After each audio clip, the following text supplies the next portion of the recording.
Welcome to A Gentleman's Review.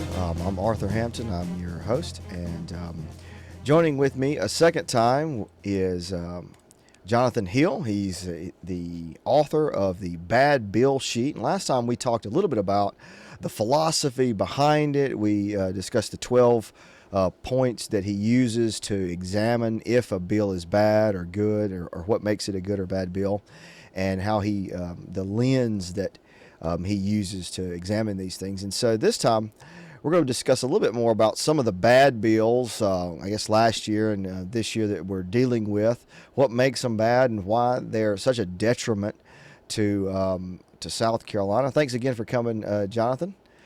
Welcome to the show. Thanks for having me.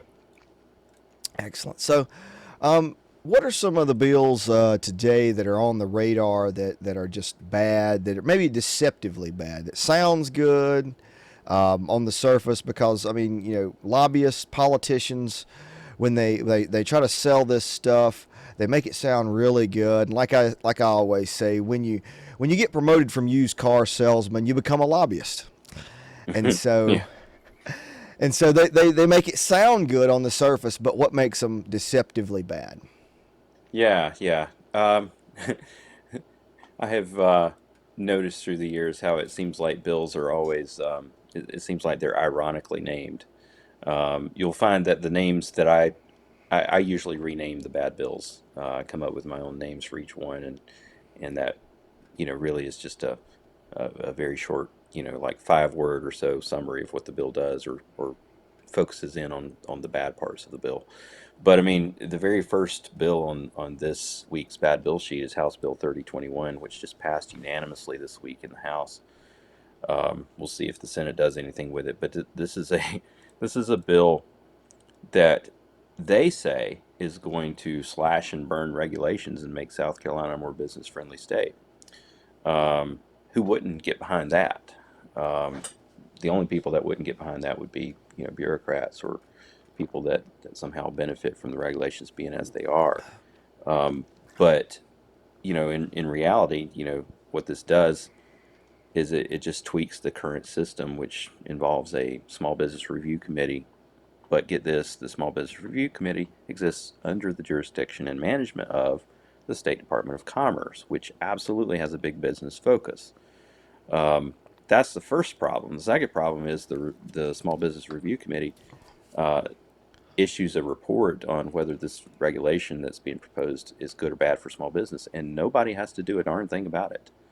Like, the agency doesn't have to, um, change their proposal based on that. The legislature is not required to do anything. The governor's not required to do anything. There's literally no enforcement of that. Um, but the worst and most ironic part of this is that this bill comes with a $4.5 million fiscal impact. So we claim to be slashing government, and it's going to cost us $4.5 million to do so. Where's the You know, and Doge for and South Carolina? well, it's not even that. It's really not even that. I mean, they're saying basically this bill makes the process of creating regulations even more onerous, to the point that the state's going to have to hire, let's say, I don't remember the exact number, but let's say it's a dozen more full-time employees just to comply with the extra paperwork that the bill calls for. Um, then there's this little piece of the bill that says, they have to repeal 2 regulations for every new one they create. Well, which ones are you going to cut? I think, ultimately long term, what's going to end up happening is we just take 2 regulations and we mash them together into one and Combine say, them. see, we got rid of one, That's what I was but thinking. we didn't really. We just merged them. Yeah, So I that's think I exactly what think I was there's a thinking. lot of deception, a lot of games that legislators play, and that's why it's very important. One of my bad bill criteria um, is, does this bill actually lack substance, or is this bill unenforceable? Because that's where you start seeing some of these stupid games that legislators play. Indeed. I What are I some of the think there other are some ones? other hot button issues that have been coming up that are still in progress. I mean, uh, there's the Constitutional Convention that keeps coming up. It was what, three, I've four been against constitutional that. convention bills? Yeah, there are actually 3 on the Three. House calendar. Um, and I haven't looked yet to see if any of those passed this week, but they were up potentially for votes today, um, and two of them were issue-focused calls for constitutional conventions. H 3007 and 3008 dealt with, I think, a balanced budget amendment and term limits. I think was what those two were about. And then the third one, 3558, is interesting. Ironically enough, this bill to stipulate how we would actually choose our delegates to go to a constitutional convention, what rules those delegates would operate under. Those are key and vital questions that have to be answered if we're going to have a constitutional convention. My contention, and one of the reasons I oppose a constitutional convention, is that number one, the Constitution itself, U.S. Constitution, does not answer those questions. So right out of the gate, we have a um, conflict, really, over who is going to decide those things, and an unknown as to what the rules are going to be, because we've never done this before after the Constitution was enacted. Uh, I would argue, it's my interpretation of the Constitution, that because Article 5 does give Congress the power to call the convention, it's important for states to recognize you're petitioning Congress to call a convention, but Congress still has to call the convention Right. per Article 5 of the U.S.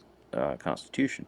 And in so doing, they can and will legally exercise their ministerial duties of calling the convention to not only name the date and location, but also to name the rules, maybe to name the presiding officer, maybe put some parameters on things like, is this going to be proportional representation by population based on census data, or are we going to do one state, one vote? The South Carolina bill assumes one state, one vote, but what if it's not one state, one vote? What if Congress lays down a different rule? And Well, and so I think it's highly ironic that this bill, to try to implement a constitutional convention under Article 5 itself, in several different demonstrable places, is unconstitutional. And that's yeah. another big thing is you see a lot of these bills on the bad bill sheet end up being unconstitutional when you really look at them. Well, the whole argument seems absurd, really just absurd. We're going to rein in big government by calling an Article 5 convention. Well, they're not following the convention to begin with. It reminds me of gun Right. control laws. You have liberals crying out, Right. we need gun control laws. Well, you have a gunman that acquires a gun illegally, he goes on a school property illegally, and he shoots people illegally. Believe it or not, there's a law against shooting people and killing them. So There all in are, all, he yes. all in all he breaks like I don't know 10 laws. They ring him up, and you Hmm. got liberals. Well, we need more gun control laws. Well, you're going to add an 11th one that he ignored the first 10. You're going to add an 11th one to him. Hmm. Why don't you just enforce the laws, enforce the Constitution that we have, and Right. then let's say okay if there's something a problem with it, but even if you change it like they want, or they say that, well, we don't want to change it, we want to amend it. Well, an amendment is a change, but they're just nuancing over terminology. So you get your amendment, that's fine. And it's not a runaway convention. Okay, we're living in dreamland. How you going to enforce this new constitution? You're left with the Right. same problem that we have today: enforcement of the Constitution. So it's a moot point, and it's got a Hmm. lot of conservatives, just ranting and raving. We need this. We need this. Yeah, I need that. Like I need a hole in my head. And not to mention the fact that Gavin Newsom wants to call one because he wants to take the Yes. Second Amendment from us.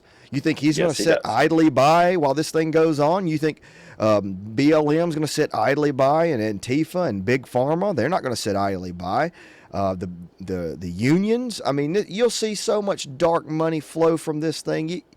It would be And, unimaginable. and these are not scare tactic rhetoric. I mean, I'm sure there are people, out there saying that JBS is just, and Representative Bill Taylor, the author of this bill that I just named, will say JBS out there spreading fear, uncertainty, and doubt about, a constitutional convention. But the reality is, he's out of bounds, and these are not scare tactics. These are realistic anticipations of what the radical left will do. And guess what?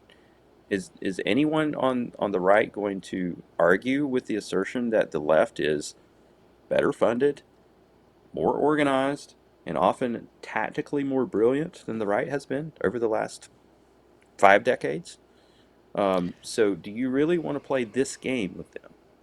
And besides, I don't see any George Washingtons, Thomas Jeffersons, Benjamin Franklin's walking around in our midst, and even they had a hard time agreeing on the current Constitution. Do you really want to reopen that can of worms?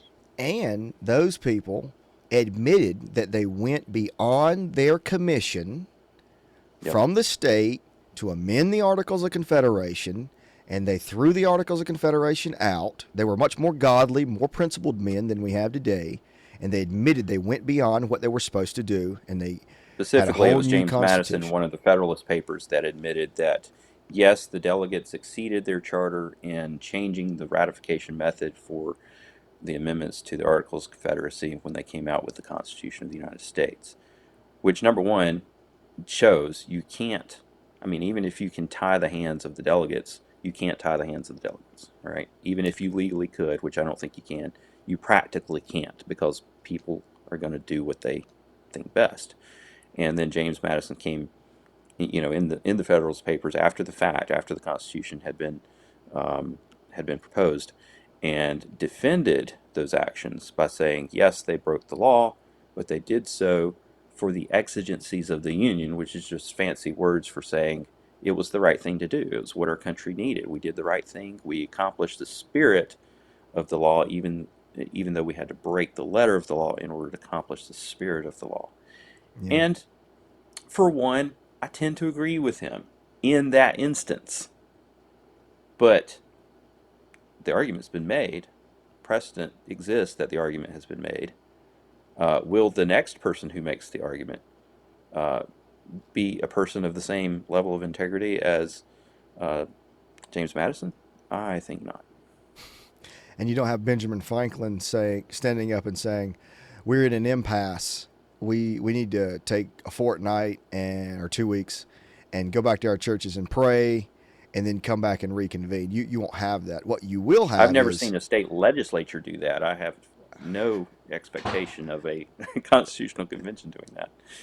well, what would probably happen? They'd take 2 weeks and go see who will give them the most money, Big Pharma or the unions, or who's going to give me the most money is which way I'm gonna go. That's probably what would happen. But Yeah. you have the precedent that it was beyond their commissions, and all the rhetoric that it can be um, controlled is it's an empty promise. I mean, I can promise you Hmm. the Eiffel Tower, but if I don't have the means or ability to deliver it, it's an empty promise. I mean, that's all it is. And even the fact that the reasons they want to call it. All right, let's address those Yeah. two things. You mentioned a balanced budget amendment.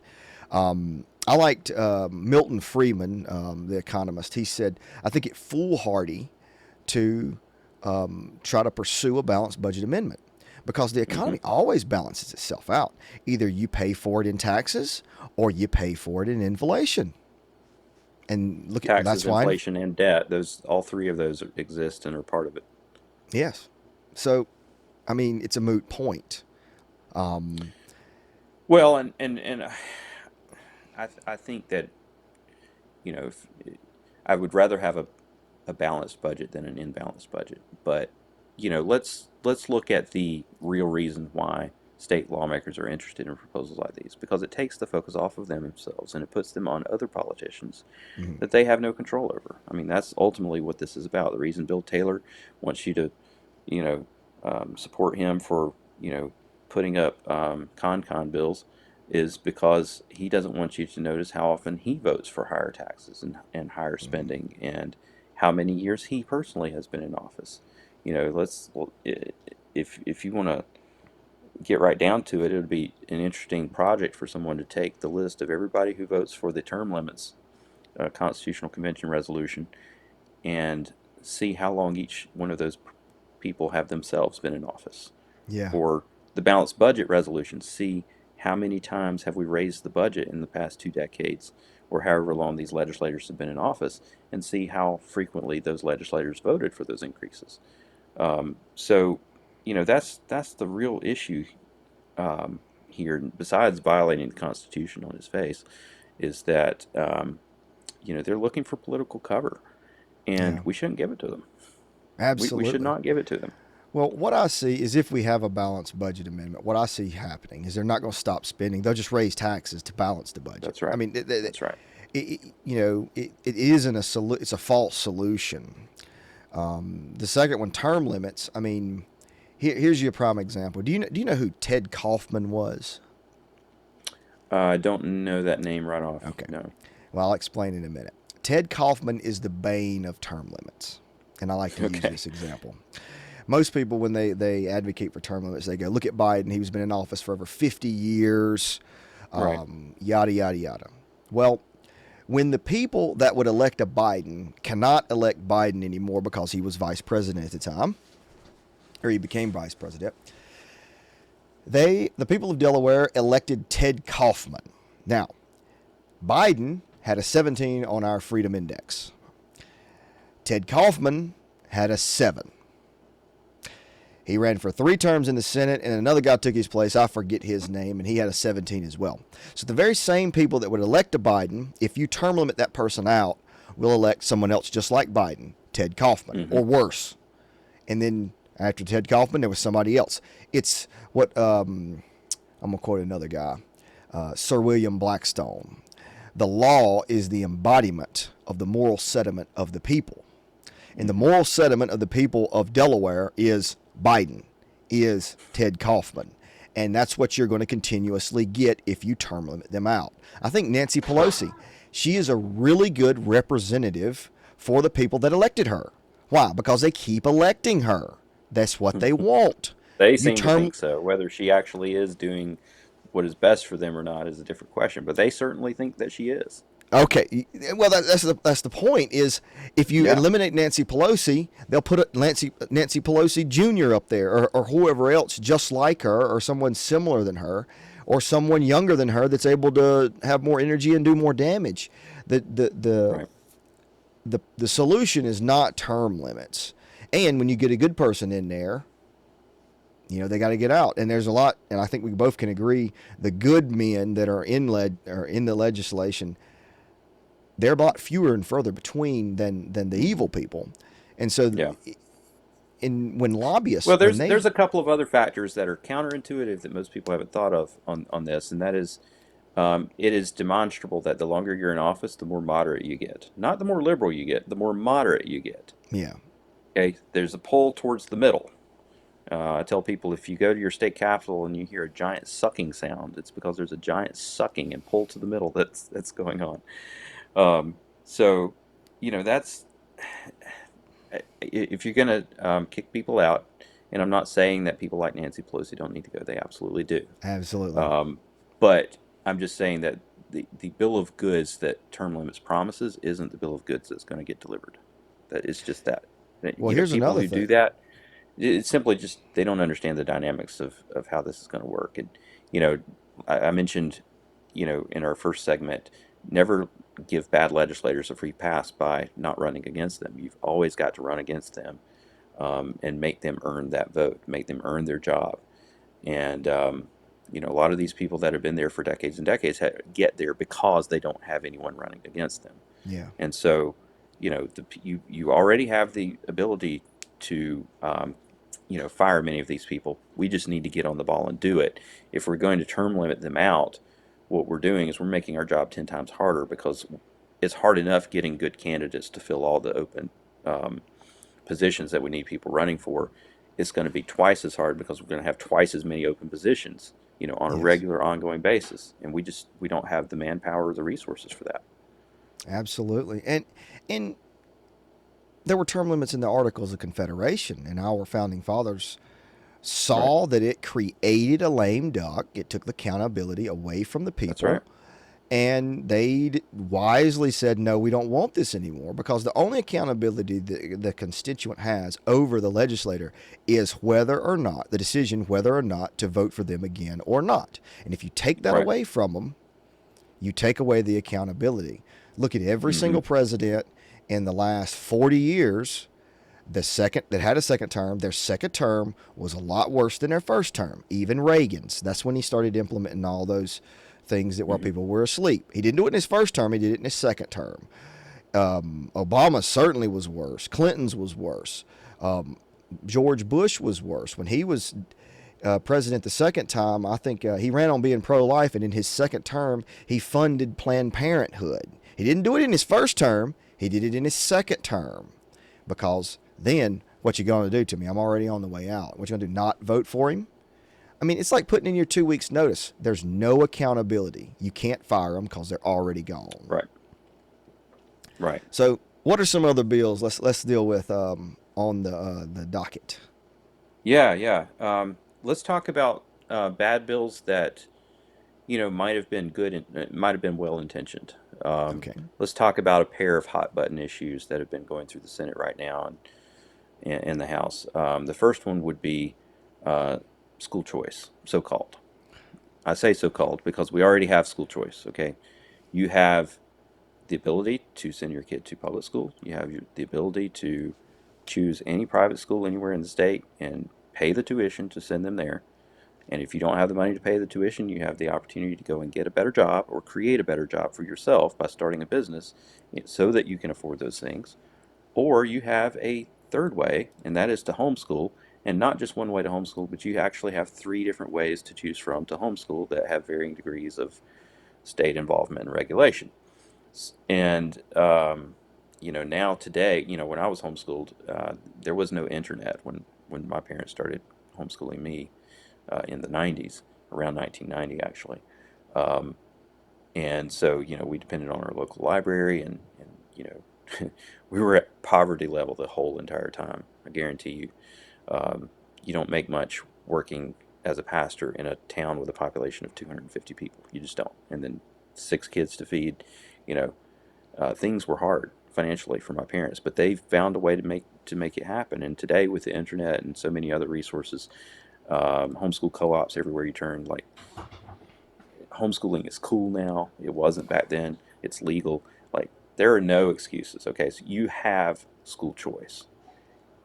What we need to do is we need to reframe this, as James Lindsay, who's been exposing the left, um, uh, the woke left, and helping us to understand what is going on, what the words mean that they use, how to defeat the radical woke left, has really begun to be more um, forthright about this issue, and he's pointed out, look, what this really is wealth redistribution.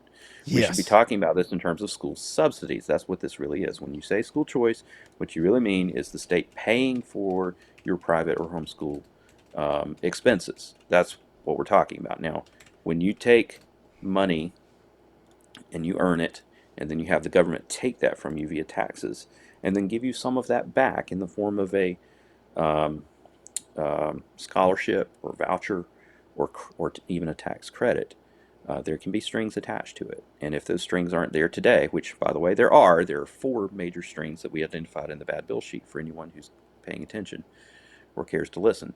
Um, and by the way, those strings are uh, public health regulations. So, you know, one day that in the next pandemic, there could be, vaccine and mask mandates tied to your school choice dollars. It means that the schools that are receiving these funds have to comply with state testing mandates, with state data sharing mandates for data surveillance and workforce planning and things like that, central planning of the economy, um, and the state exercises the right to approve or disapprove your expenses, what you're using the money to pay for. So, and they give you a menu of approved vendors to work with. And, what if your curriculum isn't on there, or what if you know they get to start putting their thumb on the scale in terms of directing your um, non-government school choices, and that's what this is really about. This is really about state control using the money and getting you used to taking the money. The longer you're used to taking the money, the more dependent you're going to be on the state over time for that money. Um, so it's a dangerous proposal, but it's one that has been for decades and decades considered to be de facto a conservative position. And so your conservative and your Republican lawmakers, and you're telling them probably for the first time in their entire life that school choice is not conservative. have a little grace for the fact that that's a hard pill for them to swallow because nobody has ever told them that. In fact, everyone has told them the exact opposite of that for decades. Yeah. That's why I emphasized earlier it's so important to interpret bills not through the lens of what is popularly regarded as conservative, but as what is actually conservative. Yes. Not what the party line is, but what is actually limited government. Not what the politicians say is limited government, but what is actually limited government. So the other So thing that I that's saw, one, and I think there are many good intentions between behind the people that support this, um, but you've got to look at what the bill actually says and what the bill actually does. The bill says what it says, and you can't let yourself be gaslit by politicians themselves or their outside allies and organizations that are pushing this. Who, if you go digging, you may even find that they stand to benefit somewhere down the line, I've uncovered some stand of to that profit. as well. In here in South Carolina, confronted some people Yeah, on that, and they just looked at me and smiled because they knew, and I knew they knew, and they knew I knew. But yeah. um, So we did have one win on that front earlier this year, and that was the wellness checks that they had tucked away inside the bill that would have compelled probably every homeschooler in the entire state to submit to a wellness check at their local public school, where your kid could be separated from you, uh, interrogated, maybe even physically examined for any signs of abuse or neglect in the eyes of that public school individual, and who, by the way, would be a mandatory reporter to the state. And the next thing you know, you're dealing with DSS, and you know, have your kid put in the system where they will be, you guessed it, put in public school. yep, Um, so it may not happen in 100% of possible cases, but it would happen enough to, be used as a instrument of tyranny against anyone who wanted to buck the state on anything.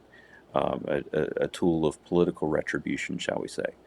Um, the other bill, which likely has really great intentions behind it, and that is the, you know, um, so-called Medical Freedom Bill or Informed Consent Bill, Senate Bill 54, and this is still actively developing right now.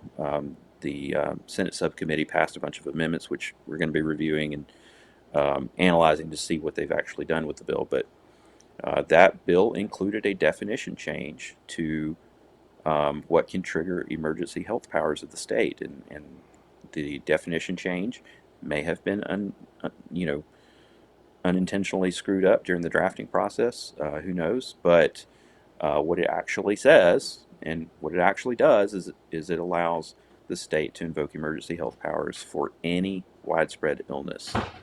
That's it. It doesn't have to be novel. Doesn't have to be a pandemic or epidemic. Doesn't have to even be fatal or dangerous or you know it can be those things, but it doesn't have to be those things. And so um, that's rife for abuse. That's asking for it. Um, and that's just one example of the problems with that bill. So I covered all of the issues with both of those bills in the bad bill sheet. I would refer you to that, reading scbills.substack.com, or do a web search for Jonathan Hill bad bill sheet, and you'll find it. And as there's been back and forth on both of these bills, um, both of these we actually published additional information midweek. Usually the bad bill sheet comes out on Mondays. On Wednesdays, we've published additional newsletters focusing just on those individual bills, answering the objections. So with the school choice issue, I had a lot of back and forth with Randy Page, with I want to say it's Palmetto Promise Institute, um, Bob Jones University graduate, Christian man. We've always been friendly through the years. Um, I, I'm not knocking him, but he insisted that the school choice bill was constitutional, and really couldn't give me a very coherent argument that the bill uh, you know was constitutional, when I could give a very clear argument why it was not constitutional under our state constitution. And so we went through a bunch of I actually shared a running conversation that I had with him on that, the back and forth. Um, so you can draw your own conclusions from that. Similar thing with the Medical Freedom Bill. or informed consent bill, there are good parts to the bill, definitely some good parts to the bill, and some real bad parts to the bill. And so we went back through our arguments and answered many of the objections that had been raised up to that point. And so, if you subscribe, you'll get emails anytime we publish the weekly or midweek content. Um, and the purpose here is to help you to see the threats as they're coming and to avoid being spun by politicians and their outside allies, because um, it's entirely possible, and it happens unfortunately sometimes, that even well-meaning and good activists who are trying to rein in government get sucked into some of these things, perhaps unwittingly. So ultimately, regardless of anyone's intentions, courts don't care even what the legislature meant when it passed a bill. They only care what the bill actually says. And so, that's what we have to look at here, and we've got to make sure that the legislation is right. I think one of the reasons why I've been so uh, strict and detailed and thorough with this, with bill reading and analysis through the years as a legislator and after leaving office, I think my professional day job of being a software developer really kind of trained my brain to look for detail at a level that is, maybe not so common. Um, and hopefully I can put that skill to work for the betterment of the state of South Carolina. Well, that's excellent. That's tell them once again where they can find you, your bad bill sheet. Yeah, a lot of people find it through a web search using their favorite search engine. You can search for Jonathan Hill Bad Bill Sheet, um, and you can also go directly to it via the URL readingscbills.substack.com. You can subscribe for free. Just put in your email address is all that's required, and you'll get emails anytime I publish. If you want to support the work, and I ask that you consider supporting the work, because this does come at some expense. There, you know, tools for analysis and for publication, getting the word out, that costs money, and also there have been times when from time to time I'll hire outside help to help me read and analyze the bills when things are moving too fast for me to keep up with by myself. So by funding the work, you help enable me to actually continue the work, and so you can subscribe at a monthly level or an annual level, and I'm very grateful that many people across South Carolina have done just that and continue to do so. So thank you if you are a supporter. If you aren't, please consider doing that. All right, thanks for coming on, Jonathan. That is the Jonathan Hill with the Bad Bill Sheet. And this has been a gentleman's review, bringing you the news that the mainstream propaganda does not. Thanks. Have a good day.